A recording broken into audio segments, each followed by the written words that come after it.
Hi everyone. I am going to go over some MLA citing rules and examples because this week, in week 5, you're working on revising, just polishing up your essay number 2 rough draft. And it's really important that you know how to properly cite your evidence so that it's an MLA format and you're giving credit to the author. First, I just want to say that when you introduce, now that everybody's pretty much written their introduction paragraphs and given credit to the author, just note that you'll give credit to the author by full name the first time around you mention their name. So you'll say Allie Bidwell or Stephen Pearlstein, right? And then the rest of the time you can just refer to them by their last name throughout the essay, and you don't have to say, Pearlstein, Pearlstein, Pearlstein over and over again. You would just say he on occasion, and then every time you begin a new paragraph, then you'll refer to him as Pearlstein again. And same thing with Bidwell. Some of you have been calling her him. Bidwell is a female author, and so she should be called she or her. In reference, occasionally, you don't have to say Bidwell, Bidwell, Bidwell all over and over again, right? So that covers that. And I also wanted to share that some of you in your introduction paragraphs did not use double quotation marks around your title. And each of you have very long titles for your articles, and all 3 of them can be shortened. So in the intro paragraph, this is where right here is where you would introduce Stephen Pearlstein. Stephen Pearlstein's Meet the Parents Who Won't Let Their Children Study Literature. You want to give the full title the first time around, right? And then if you ever want to refer to the article again, all of the students, all of you guys choosing different articles can put this into effect. You can just say Meet the Parents in the Meet the Parents article, or in the Diversity in STEM article, or in the Vocational High Schools article, and keep it in quotation marks because it's a short text, okay? Or you can just say in the article. So you want to stay in present tense throughout your entire essay as you give credit to the author and their moves. A lot of you are going back and forth. Like sometimes you're in present tense, sometimes you're in past tense, and it's kind of confusing. So just remember that this is considered, all of these texts, no matter what year they were written in, they're all living texts that we still read today, so that's why present tense is the appropriate form, and this is usually what we use in English anyway, present tense.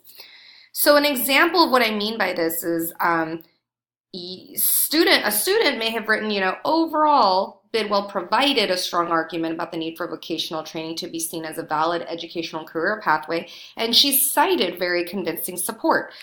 So notice these underlined words provided and cited. Those are in past tense. You will want to make sure, if you're doing this kind of thing in your own work, change it to provides and cites. So this sentence even sounds like something that might belong in a conclusion paragraph, and it's a common, very popular error to make for students to reflect on the text as if it's no longer a living text, but even in the conclusion, as you're reflecting back on what the author has accomplished, stay in present tense, provides, cites, okay? Hope that makes sense. So on to basic quoting. Here's some examples, just very simple, straightforward. If you're citing from Gibbs' Diversity in STEM article and you want to say he in the beginning of your sentence, then you would just say he points out, comma, and then let's say you just have a quote. This is how you would format it: closing quotation marks, the parentheses, and the period at the end. Notice the comma over here too, right, to set off the quote. Gibbs presents, comma, and then you have the quote with a period on the inside this time, very different from this one up here, inside, and then the closing quotations on the outside. So the only difference is I framed this first one with the pronoun he, which means I have to have the author's last name by the end. I don't need a page number or anything. It's just a short article, so no page number needed. Just worry about citing the author's last name or not, either in the beginning or the end, not both, okay? Not both, just one or the other. And if I cite his last name at the beginning, then I don't need it at the end, and it has to look like this. This is true for all three of the articles in this unit. I'm just using Gibbs as an example. So what about a quotation within a quotation within a quotation? And I like this example. It's a very fun, very silly example that I'm going to read out loud here. And it's because a lot of you might be quoting other people within the article. And so you're dealing with a quote within a quote. And just, sometimes it starts to feel like a lot of dimensions that you're having to think about. So here's what that looks like. In Jane Doe's book, there is the following minor conflict within the first chapter. Sally remarked irritably, Eddie, if you say, I'm so tired to me one more time, I'm going to throw a pillow at you. And so I guess it's interesting because, this is the quote from Eddie, I'm so tired, and Sally's sick of it. And she's saying it, but it's also quoted within the book. So there's like a quote within a quote within a quote. And this is how you would set it off using a colon because it's an explanatory statement that sets up the entire quotation, okay? We'll look at another explanatory statement that uses a colon a little bit later in this PowerPoint, but this is what it would look like. You would start with the double quotation marks, and then you switch to single on the inside, and then if you quote it again, you'd have to switch again to double quotation marks. But rarely will anyone ever need to do something like this. You're probably just going to be dealing with either double quotation marks by themselves, like in the previous slide, or you'll probably need to quote somebody using the single quotation marks. So here's an example of what that would look like in our essay. When you quote within a quote for your essay, let's say we're quoting from Gibbs' article, you would say something like, and this is me doing it on my own, right? Trying to figure out how would I cite this one paragraph where he mentioned scientific talent. And he put it in quotation marks, but so it's weird. Like, I guess what I'm trying to do is like, I took a phrase and I paired it with another phrase and I blended it with some of my own language because I wanted it to make sense, what I was quoting. So you can do that too, just to make it flow. I do it for flow. To support his claim that diversity is essential to success in STEM fields, Gibbs explains, however, scientific talent is not innate, but actually involves hours of training and effort. So I took hours of training and effort, word for word. I have to cite it because it's his words, not mine. And over here, I also picked up something from what he said in the sentence prior to it, but they weren't joined exactly. And I realized that because scientific talent was originally in double quotation marks, I have to switch it into singular quotation marks when I quote him saying that.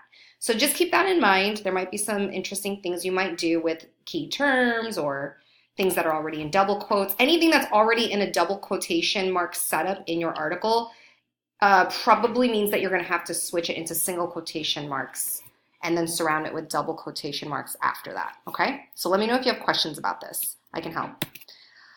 So I used to assign this for my in-person 120 class where I would ask the students to cite this entire long highlighted couple sentences, right? And I chose it because it has a couple quotation marks already in it, and then it has some a claim that's summarized here by this source, Cal Newport, who's a professor and an author.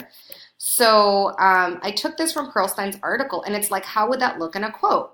So here's what it would look like in the next slide.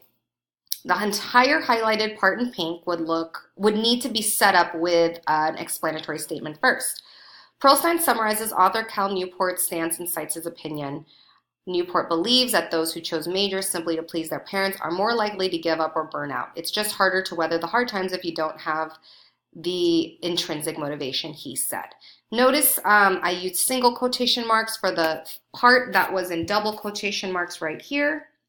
And then everything else I know on the end, Newport and said, they have to be surrounded with the double quotation marks here and over here, right? And I'm not going to start my quote with Newport right here because that would create a standalone quotation, which I'm going to talk about here in a moment.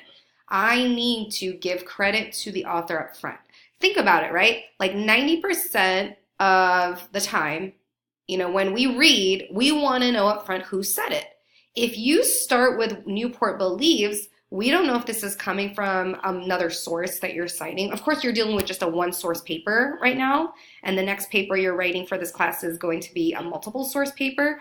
But this is still good practice. A good habit to form is that you give credit to Pearlstein up front rather than waiting to the end to give us his name and starting somewhere like right here with Newport. That's problematic. You don't want to have a standalone quotation.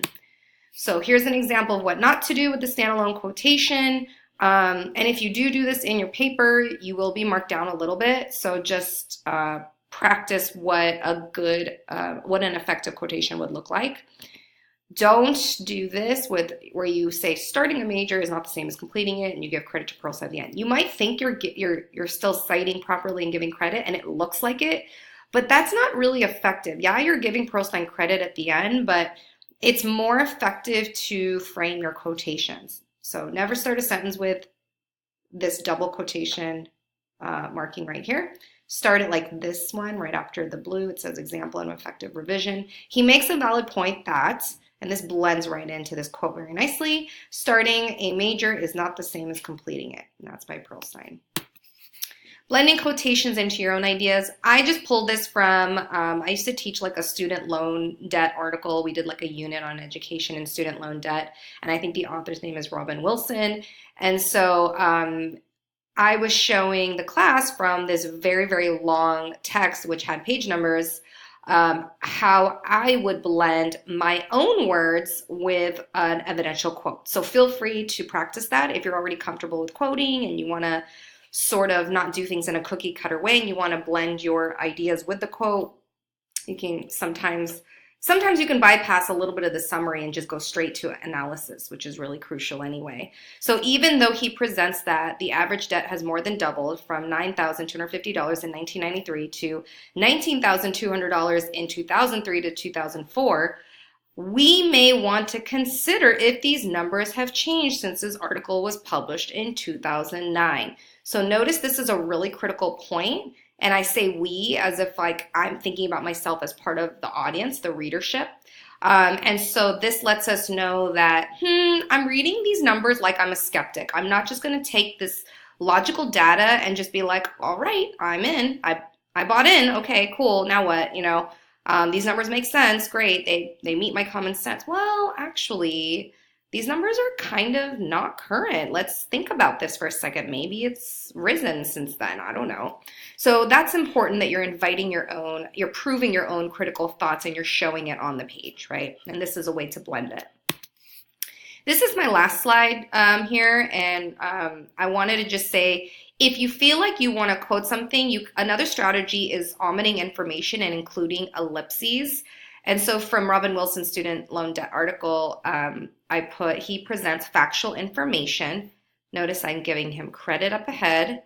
I'm using an active verb, which is what everyone should be doing when they're setting off a quotation. You don't want to use the same ones over and over, either like presents or provides. Try to diversify it, emphasizes, stresses, etc.